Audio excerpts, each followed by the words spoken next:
La mer a été adorée, vénérée, déifiée, parce que ça demeure des tritons, des sirènes, des ondines, des néréides, des dieux et déesses, des puissants serpents. Bon, là, c'est là où c'est le négatif. Oui, il y a même des nains qui vivent dans la mer.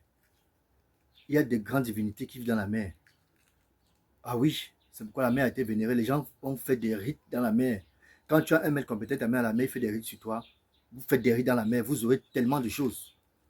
La mer peut te propulser très haut. La mer peut te faire atteindre un très haut niveau d'élévation. La mer a des quartiers, a des villes, a des villages, a des pays, oui, a des clans, des grands génies, des puissants génies vivent dans la mer. Quand on dit que la mer recèle les dieux, est la demeure des dieux, des déesses, il y a des dieux du feu au fond de la mer qui ont des étincelles qui sortent sur leur corps, qui dégagent des étincelles. Ils sont tellement puissants, ils vivent au fond de la mer. La mer garde au fond d'elle plusieurs dimensions même. Plusieurs dimensions. C'est même par là ceux qui sont vraiment initiés dans la magie de la mer.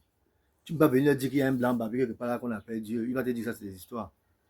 Il sait qu'il y a des divinités. Il y a une force qui passe toutes les forces que tu ne peux pas voir. Tu ne peux pas contacter comme ça.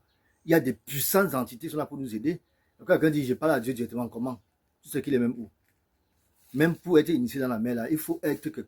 Il y a très peu de personnes qui maîtrisent la mer aujourd'hui. Certains vont faire quelques petites pratiques aux sirènes là et puis ça arrête. Non, c'est beaucoup plus puissant que ça, beaucoup plus vaste que ça, beaucoup plus étendu, plus profond que vous ne pouvez l'imaginer.